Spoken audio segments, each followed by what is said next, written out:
You are listening to The Vocal Technologist. Spoken tech for your ears. All right, so I was looking at the new data this morning, and it feels like we're living in two totally parallel realities right now. It's wild. How so? Well, on one hand, you've got these massive exchanges making like billion-dollar power plays, just huge strategic moves. Right. And then flip side, you have nation-state hackers hiding in plain sight, basically weaponizing the blockchain itself. Yeah, it's definitely a moment of, let's say, intense contrast. Massive ambition colliding with, well, digital chaos, as you put it. Exactly, chaos. And that's precisely the tension we need to unpack for you today. The whole ecosystem is just moving incredibly fast. If you only skim the headlines, you're going to get whiplash. Totally. So our goal here really is to take these big market shifts, these fundamental tech upgrades, and the sudden policy changes, and just synthesize them, give you a coherent picture of where this tech is actually going. We're aiming straight for the core insights, skipping the fluff. Yeah, and I can tell you, just from covering this space for years, here on The Vocal Technologist, the biggest theme, the really big one, overarching everything, is consolidation. Definitely. The major players aren't just building anymore, they're buying their way up. Total vertical integration seems to be the game. That's a great entry point. Let's dive into that. Yeah. Okay, Section 1, the new financial infrastructure. Let's talk money first. Always a good place to start. Coinbase just bought Echo, the on-chain fundraising platform Kobe founded. Yep, saw that. $375 million. Right, big number. But I really think focusing just on the price tag, that's missing the forest for the trees here. Completely agree. This isn't just another acquisition. It's structural. How so, structurally? Well, think about why they paid that. It wasn't just for Echo's current revenue, right? It's about instant vertical integration. Okay. Echo's already handled, what, over $200 million across 300 deals? Yeah, something like that. So by bringing Echo's tech in-house, Coinbase immediately gets this high-margin business. It merges private funding rounds and public token sales directly into their own ecosystem. Ah, so it connects the private and public markets right inside Coinbase. Exactly. It transforms Coinbase from just a place to trade into a full-stack capital formation machine. Soup to nuts. A capital formation machine. Yeah. I like that. Okay, speaking of capital, let's talk stablecoins. The absolute leviathan in the room. Oh, yeah. Tether. USDT is nearing, what, $182 billion in supply now? It's staggering. And that's more than double Circle's USDC, which is around $75 billion. Now, given all the talk about institutional quality, regulation, shouldn't the smart money, the institutional faith, be flowing towards USDC, the audited, regulated one? You'd think so, wouldn't you? Yeah. Instead, we see this massive concentration risk just growing in Tether. It's a fascinating dynamic, and it raises that important question, doesn't it? The sheer scale of Tether, now apparently over 500 million users. 500 million users. It suggests the demand is truly global and maybe often focused outside the sort of U.S.-centric regulatory viewpoint. Okay, so it's serving a different market need, perhaps. Partly, yeah. And when you zoom out, stablecoins have just become this foundational global financial infrastructure. Get this number. They process about $36 trillion in annual transaction volume. Wait, say that again? 46 trillion. Trillion. With a T.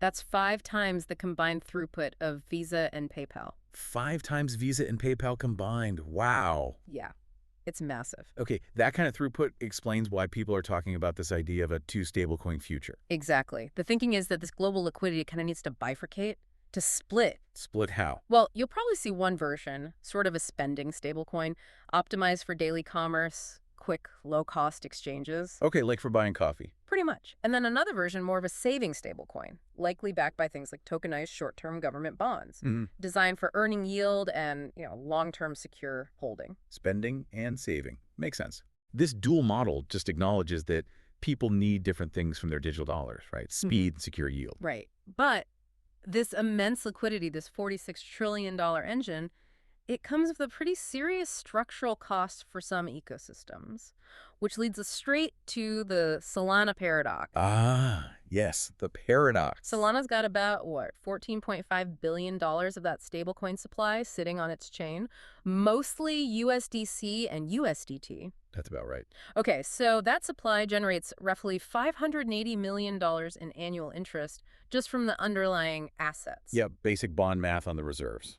But that yield, that $500 million plus, Yeah. It automatically goes back to the issuers, right?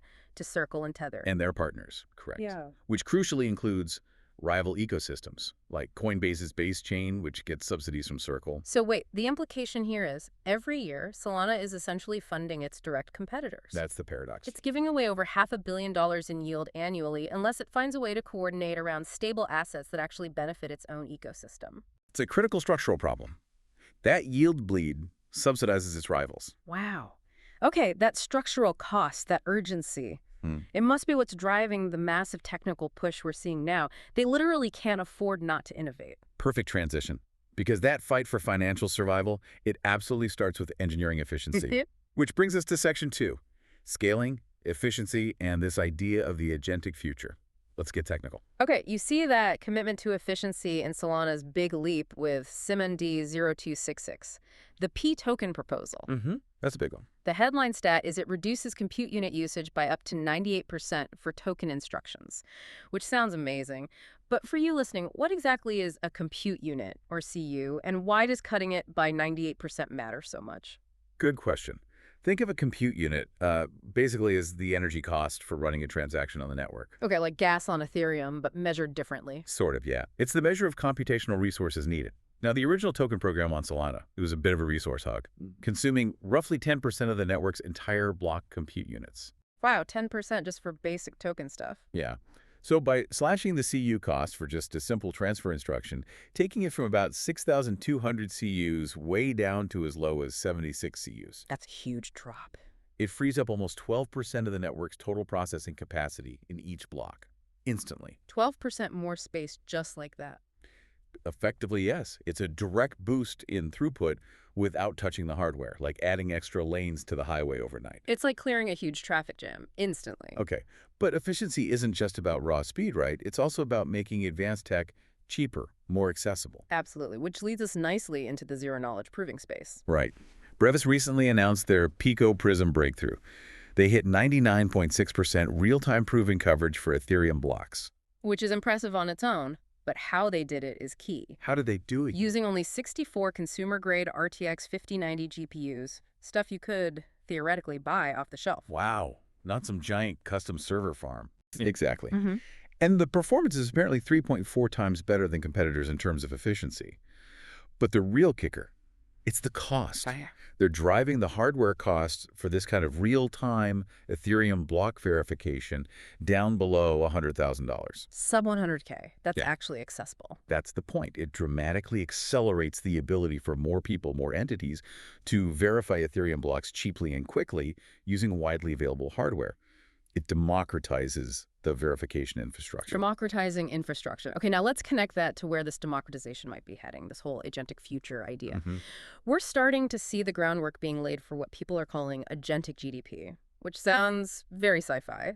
What is it? Is it AI spending money for us? Basically, yes. It's the convergence of AI reasoning and blockchain payment rails. Okay. Look at Coinbase again. They just released their payments. Yeah. MCP.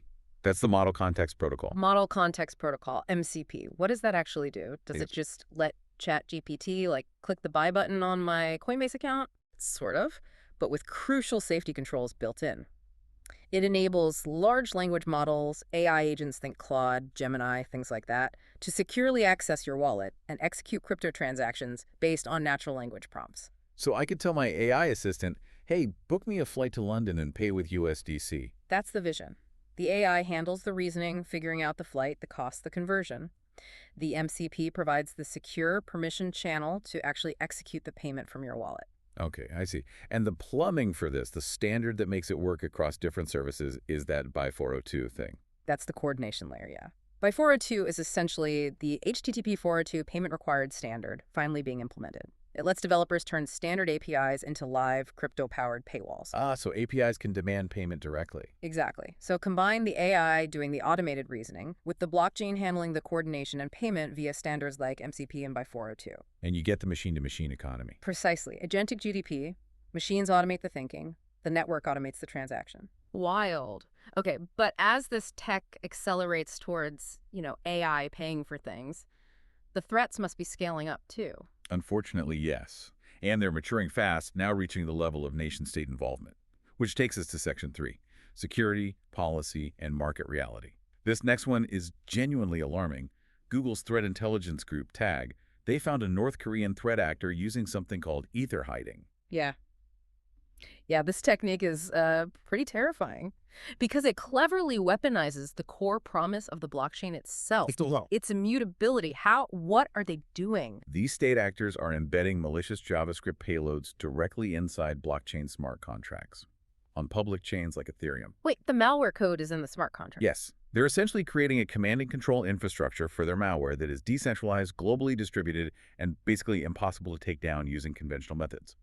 The data is immutable on the chain. Okay, that's bad. But how do they fetch the malware updates or commands without leaving a transaction trail? Don't they have to pay gas? That's the really insidious part. They fetch the payloads using read-only function calls to the smart contract. Read-only calls? Yeah. These calls don't require signing a transaction, they don't cost gas, and they don't get permanently recorded as a state change on the chain. So they can pull down malicious code updates completely invisibly. So they're using the public ledger as an invisible, permanent, untakedownable malware server. You've got it. Hiding in plain sight. It's a massive security escalation. Yeah, no kidding. Okay, shifting gears from, frankly, frightening security threats. Oh. Let's talk about the complex policy shifts happening, especially in the U.S. The regulatory crossroads seem to be moving pretty fast, too. They are. There was a significant signal recently from Federal Reserve Governor Christopher Waller. What did he say? He proposed exploring a skinny master account at the Fed, specifically for fintechs and potentially crypto firms. A skinny master account. Yeah. What does that mean practically? Well, historically, direct access to the Fed's payment rails. You know, the systems like FedWire that move trillions across the country. That was basically reserved for traditional banks. Right. Big barrier for crypto firms. Huge barrier. Yeah. This skinny account would be a kind of limited access pass. It would allow certain non-bank, fintech, and crypto firms to connect directly to Fed payment systems, even without full banking charters or deposit insurance. So the Fed might actually be opening the door, even just a crack. It signals a potential shift, Yeah. Moving away from just trying to, wall off crypto and maybe towards finding ways to integrate these new payment technologies into the existing system. It's a big deal conceptually. Okay. And meanwhile, we're seeing crypto become a real factor in political maneuvering too, aren't we? Definitely heating up. Like we saw former New York Governor Andrew Cuomo making this last-minute crypto appeal before the election, proposing a state chief innovation officer to try and lure tech companies.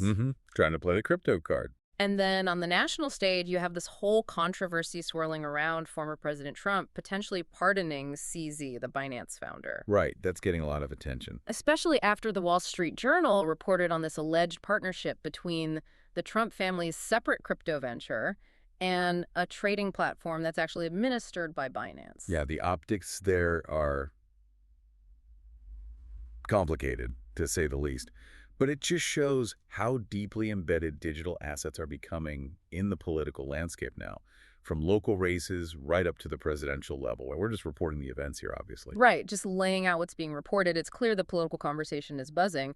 But then you look at the market, and sometimes it feels completely detached from all this policy noise. It often does, yeah. Like we just saw a pretty notable plunge in the markets recently. Crypto-related stocks tumbled, what, 10, 15%? Yeah, particularly those mining companies that had pivoted hard into the AI data center narrative. Bitfarms, Hut 8, HIVE, Galaxy Digital, they all took quite a hit. It seems like that multi-month rally based on those data center and AI deals just kind of fizzled out. Risk-off sentiment took over. It did. But, and this is the interesting contrast, that public market caution stands really sharply against the private fundraising numbers. Oh, what are those showing? Well, Q3 2025 saw total venture and private capital raised actually increase 47% compared to the previous quarter. It hit $8.21 billion. Wow, up 47%, quarter over quarter. Yeah, and it actually reversed a 2-year downtrend in fundraising for the space. So public markets are shaky, but private money is flowing back in. It suggests a potential structural change. Maybe public market interest you saw bullish finally go public with that $1.11 billion IPO. Perhaps that kind of activity is starting to replace the traditional VC momentum we saw in the last cycle. The money's still there, it seems, but the source might be shifting. Interesting. Okay, so we've covered a ton of ground here. Let's try and pull it all together in the outro. So what does all this mean for you listening right now? We've seen the financial plumbing being rewritten by stablecoin liquidity and these big institutional acquisitions. Right. We've seen the technology getting dramatically more efficient with upgrades like Solana's P token and cheaper ZK proving.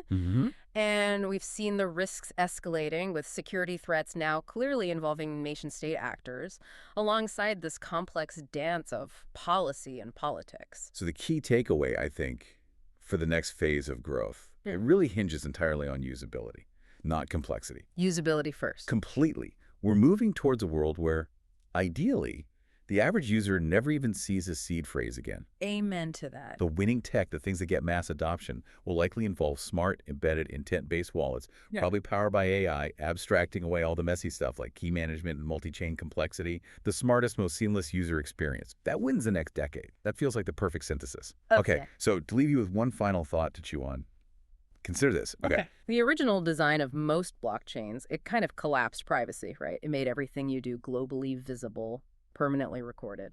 Perfect observation, in a way. A radical transparency, yeah. What we're seeing now, with tools like zero-knowledge proofs reaching maturity, is the necessary counterforce, the rise of programmable observability, selective privacy. Where you get to choose what's revealed and to whom and under what conditions. Exactly. So the question to ponder is, if visibility stops being a mandatory default condition and instead becomes a design variable you can actually control, what new kinds of economies, what new online behaviors, what new applications get unlocked when privacy itself is programmable? That's the big question. Go think about it. Until next time. Spoken Tech for your ears.